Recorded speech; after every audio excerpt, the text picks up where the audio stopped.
स्वागत है आपको एक बार फिर से मेरे YouTube चैनल पर। तो आज क्लास 12 के भौतिक विज्ञान अभ्यास 3 में आज हम लोग पढ़ेंगे बहीस्टोन सेतु का नियम क्या है। बहीस्टोन सेतु ने क्या नियम दिए थे और इन्होंने क्या सूत्र बनाए थे, आज इस वीडियो में बताया जाएगा। और आप सभी विद्यार्थी इस नियम को अपने कॉपी में नोट कर लीजिएगा, क्योंकि यह नियम कई साल के परीक्षा में पूछा जा चुका है। तो यह नियम जो है कहाँ के रहने वाले वैज्ञानिक ने खोज किए थे, तो याद रखिएगा इंग्लैंड के रहने वाले वैज्ञानिक थे, प्रोफेसर थे CF बहीस्टोन ने सन 1842 ईस्वी में बहीस्टोन सेतु का खोज किए थे।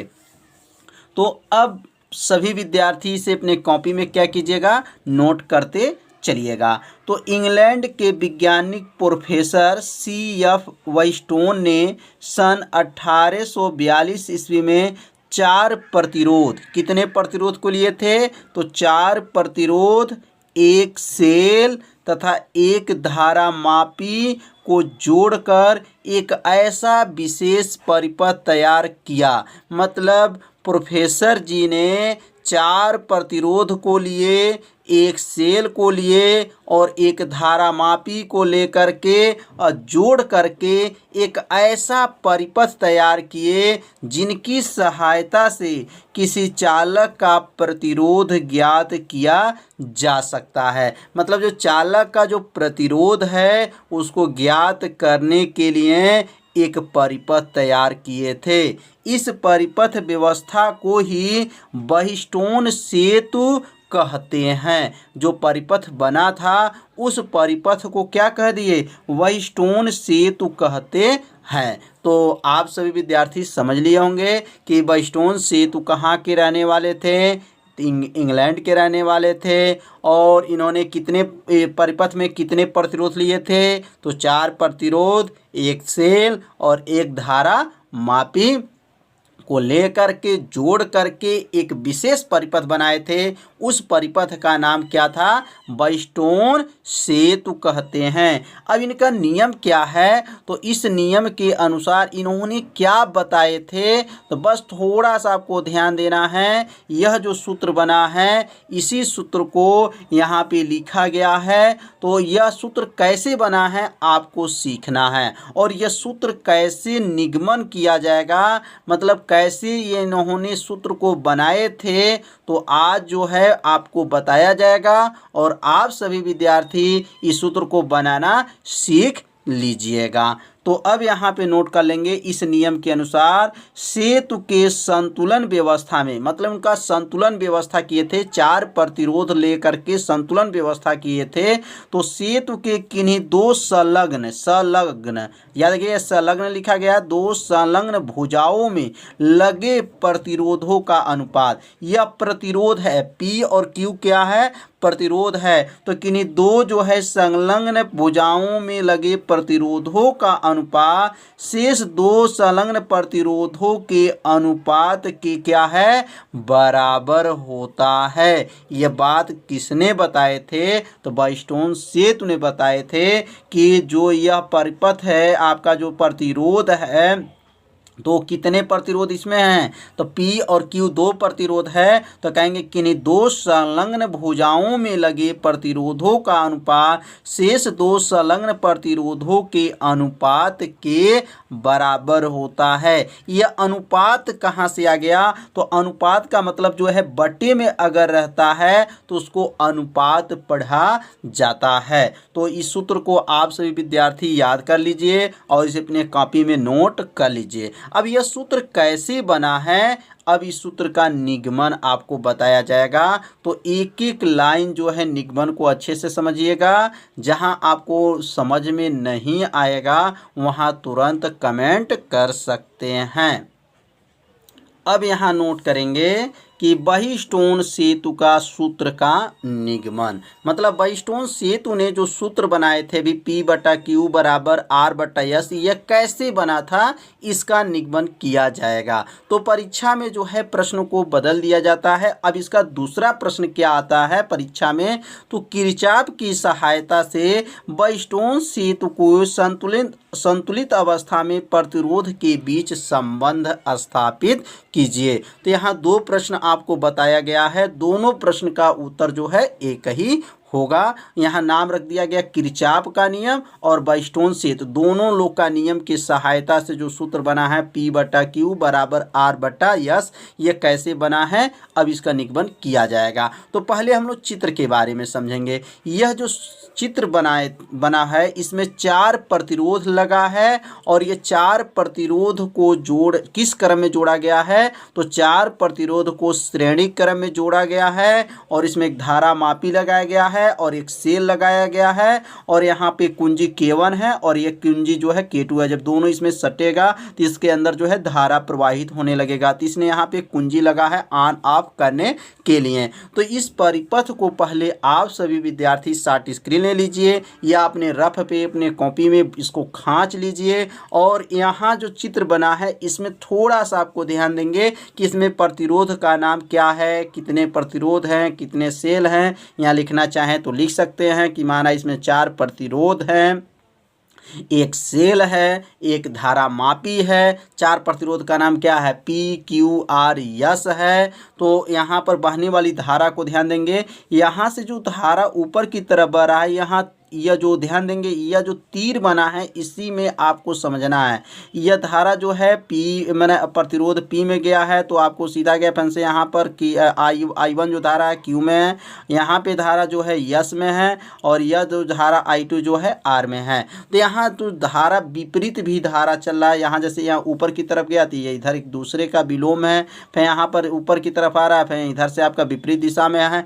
तो यही विपरीत दिशा में आपको ध्यान देना है। कल के वीडियो में जो बताया गया था किरचॉफ का नियम, तो यहाँ पे जो है किरचॉफ का नियम लागू किया जाएगा। आप सभी विद्यार्थी अगर किरचॉफ का नियम नहीं जानते हैं तो प्लेलिस्ट में वीडियो है, वहाँ से जा कर के किरचॉफ का नियम देख सकते हैं। तो अब हम लोग सूत्र का निगमन किया जाएगा। पहले यहाँ लिखेंगे माना 4 प्रतिरोध है। कितने प्रतिरोध है, माना 4 प्रतिरोध। प्रतिरोध का नाम आप सभी विद्यार्थी जान चुके होंगे।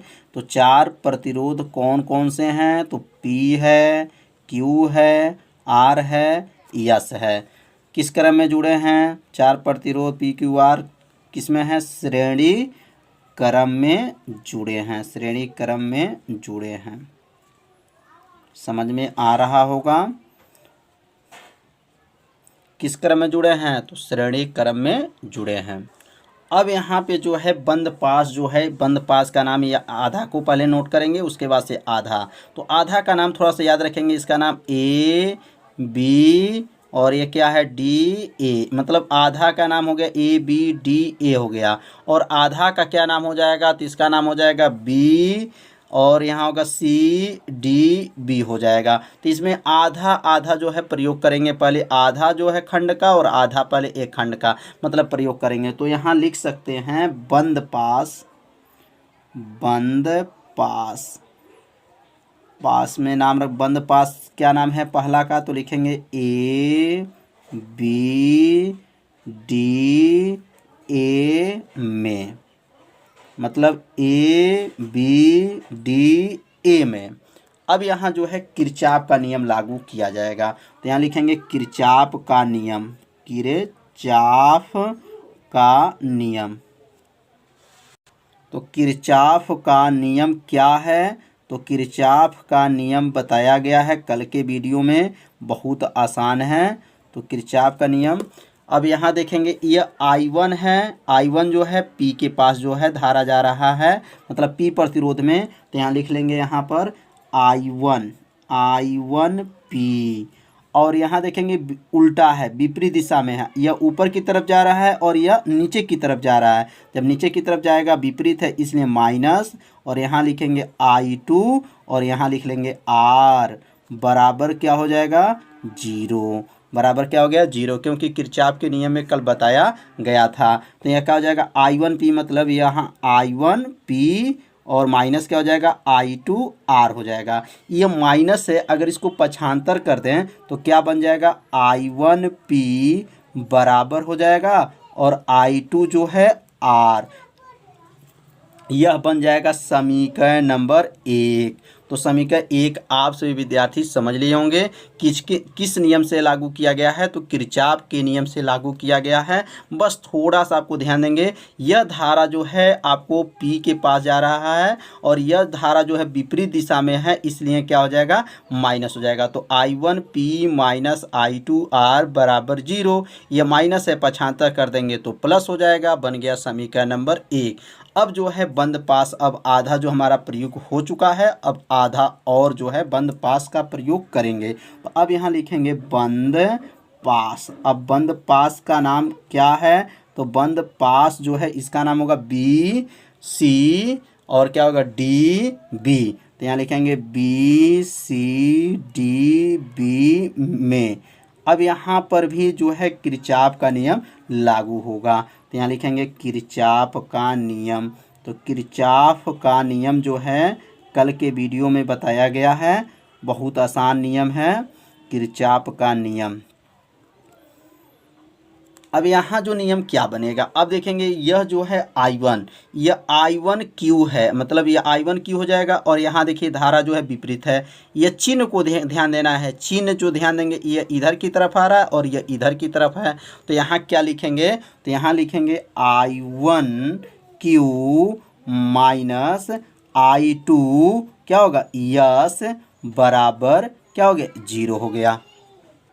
अब यहाँ जो है माइनस जो चिन्ह है उसको क्या कर लेंगे पक्षांतर कर लेंगे। जब पक्षांतर करेंगे तो क्या बनेगा I1Q बराबर हो जाएगा I2S हो जाएगा। अब यह बन गया समीकरण नंबर 2। समीकरण 1 और समीकरण 2 आप लोग को अच्छे से समझ में आ गया होगा, बहुत ही आसान है, बस थोड़ा सा आपको ध्यान देना है। अब क्या करेंगे समीकरण 1 में समीकरण 2 से भाग कर देंगे, तो यहाँ नीचे लिख देंगे समीकरण 1 भागा समीकरण 2 से, मतलब दोनों में जो है समीकरण 1 और समीकरण 2 से क्या कर देंगे भाग कर देंगे, समीकरण 2 से कर लेंगे। तो भाग कैसे दिया जाएगा, तो समीकरण 1 क्या है, तो समीकरण 1 क्या है I1P था और बटा में क्या हो जाएगा यह जो हो जाएगा I1Q हो जाएगा बराबर हो जाएगा और यहाँ क्या होगा I2 जो है R हो जाएगा और यहाँ जो बनेगा I2 जो है यस हो जाएगा। तो यह दोनों समीकरण को क्या कर दिए हैं भाग कर दिए हैं। समीकरण 1 और समीकरण 2 को क्या किया गया भाग दे दिया गया। ऊपर वाला जो समीकरण 1 है और नीचे वाला समीकरण 2 है। अब यह I1 से I1 को I2 से I2 को काट देंगे। काटने के बाद क्या बचेगा, तो क्या बचेगा अब यहाँ पे नोट कर लेंगे। तो क्या बचेगा P बचेगा बटा Q बराबर बचेगा R बटा S। तो यह सूत्र कितना आसान है, किरचॉफ का नियम के सहायता से बॉयस्टोन सेतु का सूत्र का निगमन हो गया। बस थोड़ा सा आपको ध्यान देना है, ये भी क्या ध्यान देना है धारा किस दिशा में जा रहा है, बस यही देखना है। आपका सूत्र का निगमन अच्छे से समझ में आ गया होगा। यदि आपको सूत्र का निगमन समझ में नहीं आया होगा तो वीडियो को एक बार और देखिएगा, जिससे आपको अच्छे से समझ में आ जाएगा। अब यहाँ नीचे नोट कर लीजिएगा, यही सेतु संतुलन शर्त है या यही सेतु संतुलन का नियम है, लिख सकते हैं। तो नियम आप लोग को अच्छे से समझ में आ गया होगा। बॉयस्टोन सेतु ने क्या सूत्र बनाए थे, किसके सहायता से बना था, तो किरचॉफ के नियम की सहायता से बनाया गया था। P बटा Q बराबर R बटा S। सबसे पहले हेडिंग को नोट कर लीजिए, गॉस का प्रमेय या गाउस का नियम। अब गॉस का प्रमेय क्या है, तो यहाँ पे लिख लेंगे इस नियम के अनुसार। ध्यान देंगे बहुत आसान नियम है, बस थोड़ा सा आपको ध्यान देना है, आपको नियम क्या होगा याद होगा। तो लिखेंगे यहाँ पर इस नियम के अनुसार, इस नियम के अनुसार लिख लेंगे और यहाँ अनुसार के बाद से जो है ध्यान देंगे क्या लिखना है। अब यहाँ पे लिखेंगे इस नियम के अनुसार के बाद से यहाँ डबल इन्वर्टेड कामा बना लीजिएगा और लिखेंगे किसी बंद, क्या लिखेंगे किसी बंद पृष्ठ से, किसी बंद पृष्ठ से गुजरने वाले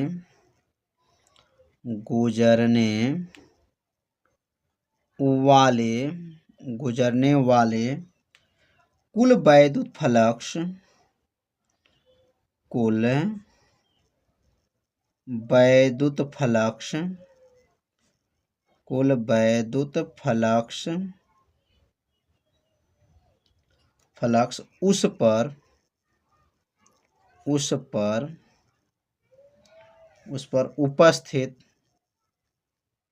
उस पर उपस्थित आवेश का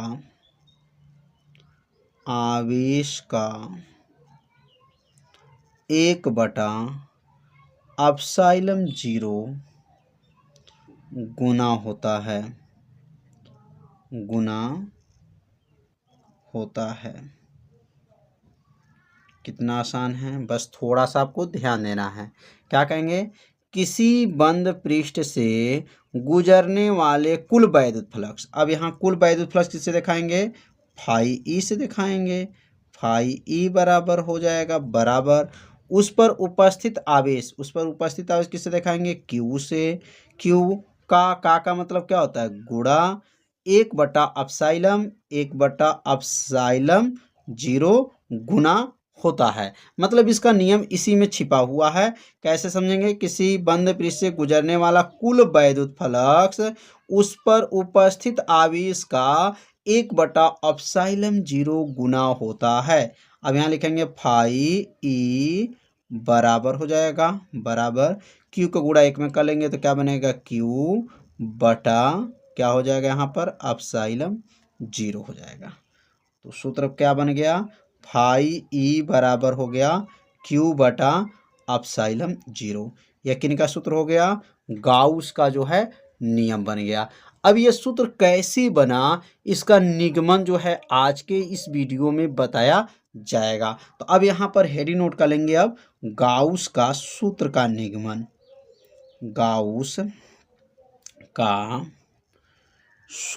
निगमन, अब यहाँ पे इसका सूत्र का जो है निगमन किया जाएगा।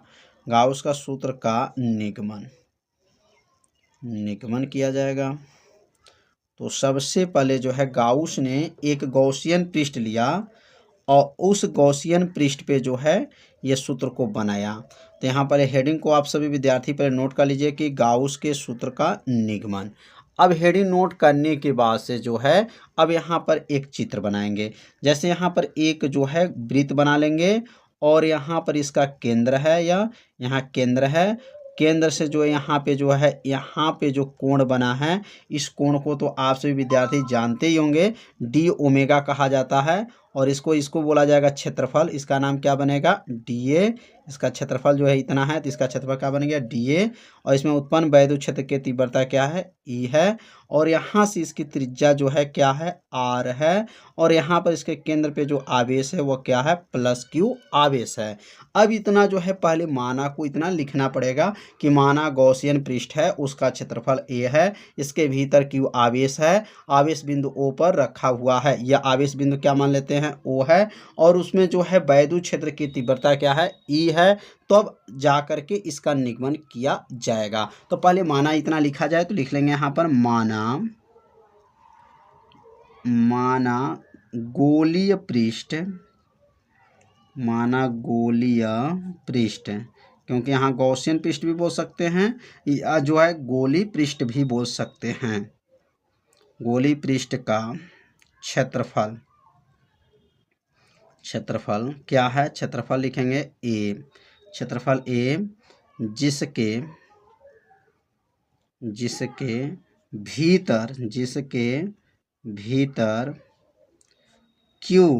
भीतर क्यू कूलाम का आवेश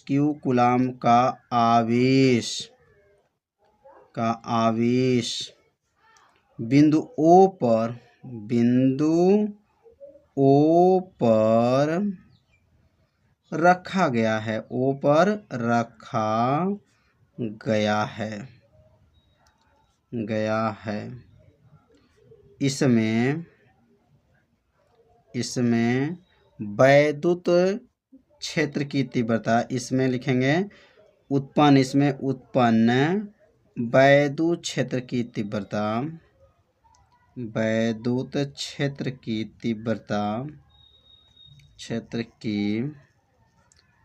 तीव्रता ई है। तो इतना पहले जो है माना को क्या करना पड़ेगा, लिखना पड़ेगा। अब माना लिखने के बाद से जो है आप सभी विद्यार्थी जानते हैं पढ़ाई हो चुका है, तो यहाँ लिखेंगे वी नो डैट, हम जानते हैं, यह पढ़ाई कर चुके हैं, जो है बताया जा चुका है और इसका निगमन भी किया जा चुका है। तो लिख लेंगे यहाँ पर वी नो डैट मतलब हम जानते हैं। क्या जानते हैं, तो ई बराबर पढ़े हैं 1/4 पाई एप्सिलॉन 0 क्यू बटा आर स्क्वायर। अब बन गया समीकरण नंबर, इसको कहेंगे 1, यह पहला समीकरण बन गया। अब यहाँ पे दूसरा समीकरण जब लिखेंगे तो इसको कहेंगे वैद्युत फ्लक्स। क्या लिखेंगे यहाँ पर, वैद्युत फ्लक्स। तो वैद्युत फ्लक्स का जो है सूत्र आप सभी विद्यार्थी जानते होंगे कि वैद्युत फ्लक्स को किसे दिखाते हैं, फाई ई से। फाई ई बराबर होता है, यहाँ लिखेंगे ई ए हो जाएगा। अब ये बन जाएगा समीकरण नंबर 2 हो जाएगा। अब यहाँ लिखेंगे समीकरण 1 का मान जो है समीकरण 2 में यहाँ पे रख लेंगे। तो यहाँ नीचे लिखेंगे यहाँ पर समीकरण 1 का मान समीकरण 2 में, समीकरण 1 का मान समीकरण 2 में रखने पर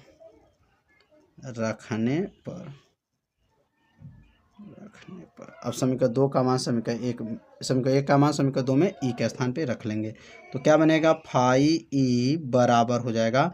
अब ई को हटा देंगे और उसके स्थान पे ये मान को क्या करेंगे, रख लेंगे। तो क्या हो जाएगा यहाँ पर 1/4 पाई एप्सिलॉन 0 क्यू बटा आर स्क्वायर इंटू ए। यह किसका मान हो गया, तो यह ई का मान यहाँ पर रख लिया गया। अब रखने के बाद से जो है अब आगे बढ़ेंगे। तो अब यहाँ पे अगला लाइन बनेगा फाई ई बराबर हो जाएगा, अब इसको ऐसे लिख सकते हैं 1/4 पाई एप्सिलॉन 0 हो जाएगा। और यहाँ लिखेंगे जो है क्यू बटा जो आर स्क्वायर है, तो इसको ए बटा आर स्क्वायर लिखेंगे, क्यू यहीं पे रहेगा। तो क्यू इंटू हो जाएगा ए बटा आर स्क्वायर हो जाएगा। अब ऐसा क्यों किया गया है, तो ए बटा आर स्क्वायर जो है यह सूत्र है, यह किसका सूत्र होता है, तो ओमेगा का सूत्र होता है। तो यहाँ लिखेंगे ओमेगा, डब्लू का आकार का होता है, ओमेगा बराबर होता है ए बटा आर स्क्वायर हो जाएगा। अब ए बटा आर स्क्वायर को हटा देंगे और उसके स्थान पे क्या लिख लेंगे, ओमेगा लिख लेंगे। तो अब यहाँ लिखेंगे बनेगा क्या, फाई ई हो जाएगा। फाई ई बराबर हो जाएगा 1/4 पाई एप्सिलॉन 0 हो जाएगा और यहाँ क्यू हो गया और ए बटा आर स्क्वायर के जगह पे क्या लिखेंगे, ओमेगा लिख लेंगे। तो ओमेगा कैसे बना, क्योंकि ओमेगा का वह सूत्र है ए बटा आर स्क्वायर। अब ओमेगा किसके बराबर होता है, तो यहाँ लिखेंगे ओमेगा बराबर होता है 4 पाई होता है। अब इस ओमेगा को हटा देंगे और यहाँ क्या लिखेंगे, फाई ई बराबर हो जाएगा 1/4 हो जाएगा, पाई हो जाएगा, एप्सिलॉन 0 हो जाएगा और यहाँ क्यू हो जाएगा और ओमेगा को हटा करके क्या लिखेंगे, 4 पाई लिख लेंगे। तो यह किसका मान है, यह 4 पाई जो है ओमेगा का मान। यह भी सिद्ध कराया जा चुका है ओमेगा 4 पाई कैसे बना, इसका निगमन करके बताया जा चुका है। यदि उस भाग का वीडियो आप सभी विद्यार्थी नहीं देखे होंगे तो प्लेलिस्ट में वीडियो है, वहां से जा कर के देख सकते हैं कि ओमेगा बराबर 4 पाई कैसे आया है। अब यहाँ 4 से 4 खत्म, पाई से पाई खत्म हो जाएगा। अब कटने के बाद से बताइए क्या बचेगा, तो यहाँ बचेगा फाई ई बचेगा, बराबर हो गया, ऊपर क्या बचा है, क्यू बचा है और नीचे क्या बचा है, एप्सिलॉन 0 बचा है। तो यह किसका नियम आ गया, गाउस का परमेय। गाउस का जो है नियम इसको बोलेंगे, गाउस का परमेय बोल सकते हैं या गाउस का नियम। तो गाउस ने क्या सूत्र बनाए थे, फाई ई बराबर क्यू बटा एप्सिलॉन 0 आ गया, यही जो है बनाए थे और इसको सिद्ध करके जो है बताया जा चुका कैसे वह सिद्ध किए थे। नीचे लिख देंगे यही गाउस, या लिख सकते हैं यही गॉस का परमेय, लिख देंगे गॉस का प्रमेय का सूत्र है। गॉस का प्रमेय का क्या है? सूत्र है। निगमन हो गया, बहुत सरल भाषा में बताया गया है। तो यह निगमन आपको कैसा लगा? आप सभी विद्यार्थी जरूर कमेंट